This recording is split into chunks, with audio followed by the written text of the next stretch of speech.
സാമൂഹ്യ മാധ്യമം വഴി സി സുജിത്ത് എന്ന് പറഞ്ഞൊരു വ്യക്തി CPM-ന്റെ നേതാവാണ്. ഒരു 23-കാരിക്ക് ജോലി വാഗ്ദാനം ചെയ്യുന്നു. പിന്നീട് പീഡന വിഷയം എന്നൊക്കെ പറഞ്ഞപ്പോൾ വലിയ വിവാദം നടക്കുന്നുണ്ട്. പക്ഷേ CPM ഒരു ആദ്യ പരിശോധന എന്നുള്ള നിലയ്ക്ക് CPM-ന്റെ അംഗത്വം നിന്ന് മാറ്റി നിർത്തുന്നു. അന്വേഷണം പ്രഖ്യാപിക്കുന്നു. തുടർ നടപടിയായിട്ട് DYFIയും സെയിം നിലപാടുമായിട്ട് മുമ്പോട്ട് പോകുന്നു. അപ്പം എന്താണ് യഥാർത്ഥത്തിൽ വിഷയത്തിൽ നടന്നുകൊണ്ടിരിക്കുന്നത്? സുജിത്ത് എന്ന് പറയുന്നത് ഈ പറഞ്ഞ പോലെ പാലക്കാട് ശ്രീകൃഷ്ണപുരംകാരനാണ്. CPM-ന്റെ തന്നെ പാർട്ടി കോട്ടയിൽ അല്ലെങ്കിൽ പാർട്ടിയിലെ 13ാം വാർഡ് മെമ്പറാണ്. മെമ്പർ ആയിരുന്ന വ്യക്തിയാണ്. ഇദ്ദേഹത്തിനെതിരെയാണ് ഇപ്പൊ 23 വയസ്സുകാരി പീഡന പരാതി കൊടുത്തിരിക്കുന്നത്. പറയുന്ന പോലെ ശ്രീകൃഷ്ണപുരം പോലീസ് സ്റ്റേഷനിലാണ് പരാതി കൊടുത്തിരിക്കുന്നത്. എന്തായാലും അകത്താകുമെന്ന് ഉറപ്പായതോടെ സുജിത്ത് മുങ്ങിയിട്ടുണ്ട്. അദ്ദേഹം ഇപ്പോൾ ഒളിവിലാണ്. കോമഡി എന്താന്ന് വെച്ചാല് ഇവിടെ ഈ പരാതിയുടെ ഒരു മെറിറ്റിലേക്ക് നമുക്ക് കടക്കണമെന്ന് എനിക്ക് തോന്നുന്നില്ല. ബിക്കോസ് ഇത്രയും നാള് പറഞ്ഞ അതേ അഭിപ്രായം തന്നെ ഈ വിഷയത്തിൽ ഞാൻ പറയുന്നു. ജോലി വാഗ്ദാനം ചെയ്തു എന്നതിന്റെ പേരില് ഇപ്പോ ഭരണം ജോലി കൊടുക്കാം എന്ന് പറഞ്ഞതുകൊണ്ട് മാത്രം വഴങ്ങി കൊടുത്തതിന് ശേഷം അല്ലെങ്കിൽ അവരുടെ കൂടെ സമ്മതത്തോടു കൂടിയിട്ട് പ്രലോഭനങ്ങളിലോ എന്തിലെങ്കിലും വാഗ്ദാനങ്ങളിലോ വീണിട്ട് നടന്നൊരു ബന്ധമാണത്. അതിനുശേഷം കുറെ നാൾ കഴിഞ്ഞിട്ട് ജോലി കിട്ടുന്നില്ല എന്നായപ്പോഴാണ് ഈ പരാതി കൊടുത്തത് എന്നാണ് പുറത്ത് വരുന്ന വാർത്തകളുടെ അടിസ്ഥാനത്തിൽ വരുന്ന കാര്യം. അല്ലാണ്ട് ബലാത്കാരമായിട്ട് അവരെ റേപ്പ് ചെയ്തു എന്നുള്ളൊരു വകുപ്പ് അല്ലെങ്കിൽ ഇങ്ങനൊരു വാർത്ത ഇതുവരെ പുറത്ത് വന്നിട്ടില്ല. എന്തായാലും സുജിത്ത് പറയുന്നത് പോലെ വാർഡ് മെമ്പർ ആയിരുന്നു, CPM-ന്റെ നേതാവാണ്.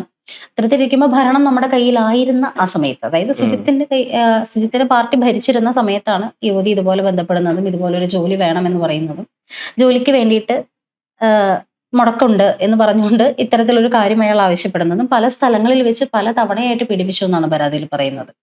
അപ്പോൾ വാഗ്ദാന ലംഘനം നടത്തിയപ്പോ പീഡനമായ ഒരു കേസ് ആയതുകൊണ്ട് തന്നെ ഇതിന്റെ മെറിറ്റിലേക്ക് കടക്കാൻ ആഗ്രഹിക്കുന്നില്ല.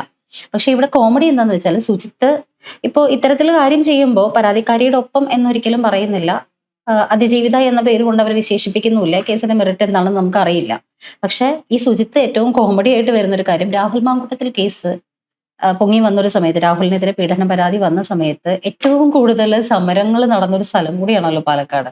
അന്ന് കോഴീനെയും കാളേനെയും ഒക്കെ പൊക്കിക്കൊണ്ട് വന്ന് അതെ സമരം നടത്തിയ അതിലെ മെയിൻ നേതാവാണ് ഈ പറയുന്ന സുജിത്ത്.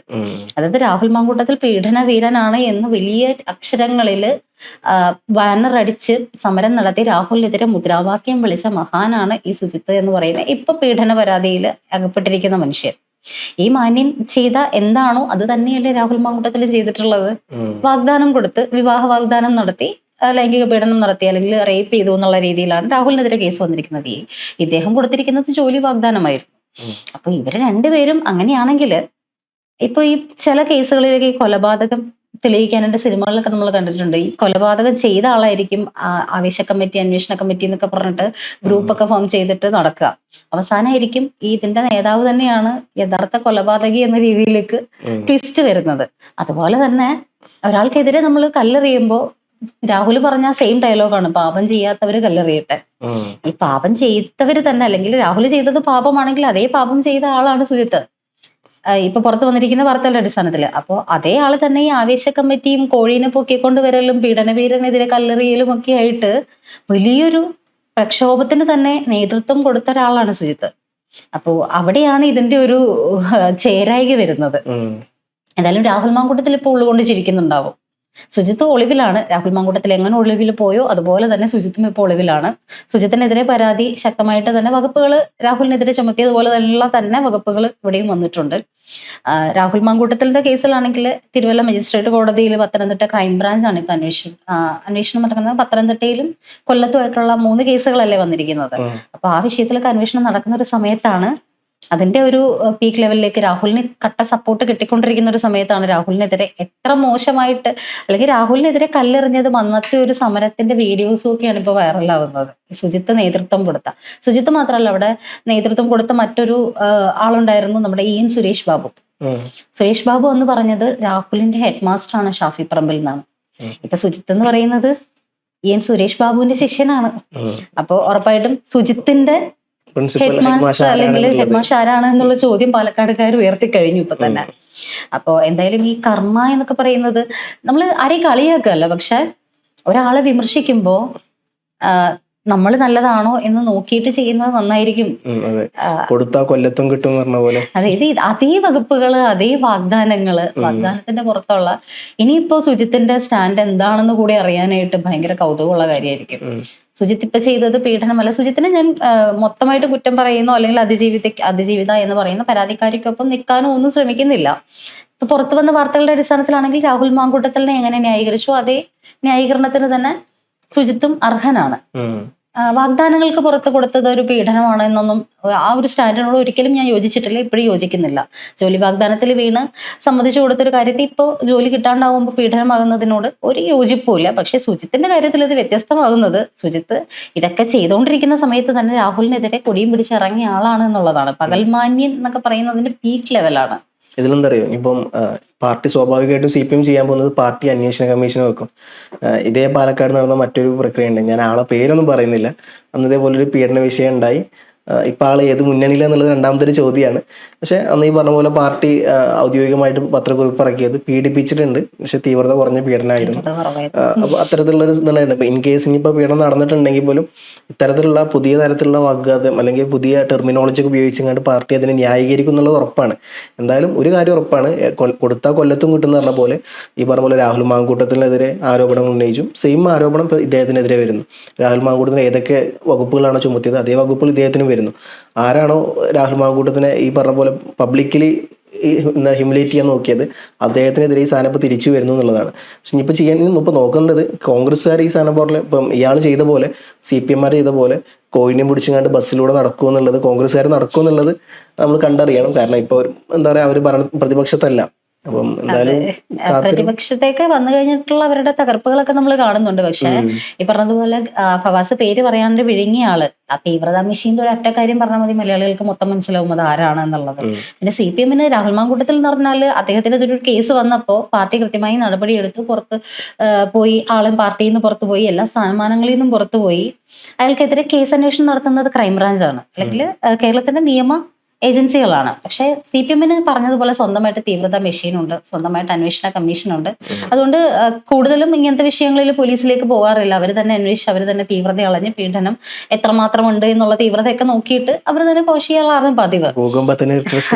ഇപ്പൊ എന്തായാലും ഈ പെൺകുട്ടി കേസ് കൊടുത്തിരിക്കുന്ന ശ്രീകൃഷ്ണപുരം പോലീസ് സ്റ്റേഷനിലായതുകൊണ്ട് തന്നെ ഒളിവിൽ പോവും. അപ്പൊ ഇനി വന്നിട്ട് ജാമ്യത്തിൽ ഇറങ്ങി വരാനുള്ള ചാൻസ് ഒക്കെ ഉള്ളൂ. അല്ലാണ്ട് ഇതൊക്കെ തീവ്രതാ മെഷീൻ ഇവർ തന്നെ പിന്നീട് അന്വേഷിച്ചോളും. അത് കഴിഞ്ഞ് അന്വേഷണ കമ്മീഷന്റെ തീവ്രത കുറഞ്ഞു കഴിയുമ്പോൾ ആ തീവ്രതാ മെഷീനിലെ അല്ലെങ്കിൽ ആ ഒരു ഗ്രാഫ് അങ്ങ് താന്നു കഴിയുമ്പോൾ തിരിച്ച് ഇതിലും വലിയ പദവികളിലേക്ക് അദ്ദേഹം തിരിച്ചു വരികയും ചെയ്യും. ഈ പറയുന്ന സുജിത്ത് എന്ന് പറയുന്ന മാന്യനും തിരിച്ചു വരിക തന്നെ ചെയ്യും. രാഹുൽ മാങ്കൂട്ടത്തിൽ കല്ലെറിഞ്ഞതുപോലെ കൂട്ടിയിരുന്ന് കോഴീനെ പൊക്കാനും കാളേനെയും കൊണ്ട് ബസ്സേ കയറാനും ഒന്നും ഈ കൂട്ടത്തിൽ ആരും തയ്യാറാവുമെന്ന് തോന്നുന്നില്ല. പക്ഷെ ഇവിടെ ഇപ്പൊ രാഹുൽ മാങ്കൂട്ടത്തിന്റെ വിഷയത്തിലേക്ക് തിരിച്ചു വരികയാണെന്നുണ്ടെങ്കിൽ ഇപ്പൊ 3 കേസുകളാണ് അദ്ദേഹത്തിനെതിരെ നിലവിലുള്ളത്. അതിപ്പോ തിരുവല്ല മജിസ്ട്രേറ്റ് കോടതിയിൽ ഇപ്പോ രാഹുൽ കേസിലെ ഒരു വൈരുദ്ധ്യാത്മകത നമ്മൾ നോക്കൂ. എത്ര വിചിത്രമായിട്ടുള്ള സ്റ്റേറ്റ്മെന്റുകളാണ് ഓരോ തവണയും വന്നിട്ടുള്ളത്.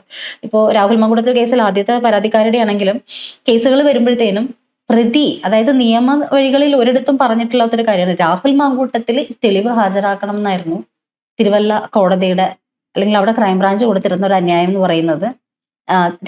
പ്രതിയായ രാഹുൽ തെളിവ് ഹാജരാക്കണം എന്ന് പറഞ്ഞിട്ടാണ് ഒരു അന്യായം ഫയൽ ചെയ്തത് തിരുവല്ല മജിസ്ട്രേറ്റ് കോടതിയിൽ.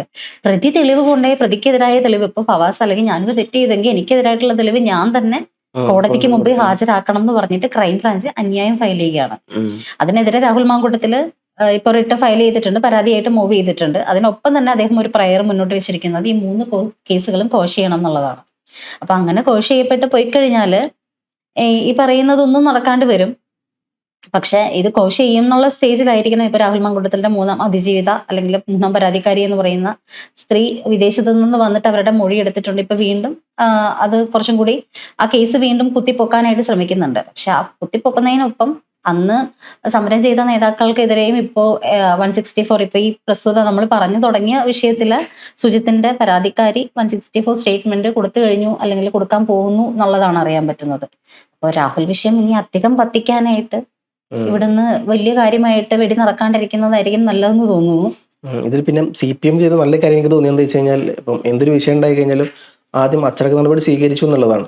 സാധാരണ ഈ പറഞ്ഞ പോലെ ന്യായീകരിച്ചിങ്ങനെ കൊണ്ടുപോകും, അവസാനം ഒരു ഗതിയും പരഗതി ഇല്ലാണ്ടാവുമ്പോൾ തള്ളി പറയുന്ന ആ ഒരു സമ്പ്രദായം വിട്ട് എനിക്കൊണ്ട് ഒന്നാമത് പാർട്ടിക്ക് ഇത്രയേറെ തിരിച്ചടി ഉണ്ടാകുമ്പോൾ ഇലക്ഷനിൽ തോറ്റു, ഗോവിന്ദ മാഷിനെതിരെയുള്ള ആരോപണങ്ങൾ, മുൻ മുഖ്യമന്ത്രിക്കെതിരെയുള്ള ആരോപണങ്ങൾ, അപ്പം ഒരു ഭാഗത്ത് ഇതൊക്കെ നടക്കും. അത്തരത്തിൽ വരുമ്പോൾ പാർട്ടിക്ക് ഇതും പാടെ താങ്ങാൻ പറ്റാത്ത ഒരവസ്ഥ വരുമ്പോഴായിരിക്കും പെട്ടെന്ന് അന്വേഷണ വിധേയമായി പാർട്ടിനെ സസ്പെൻഡ് ചെയ്യുന്നു. പാർട്ടിയിൽ നിന്ന് മാത്രമല്ല, DYFI ന്നും CPM ന്നും സസ്പെൻഡ് ചെയ്യുന്നുണ്ട്.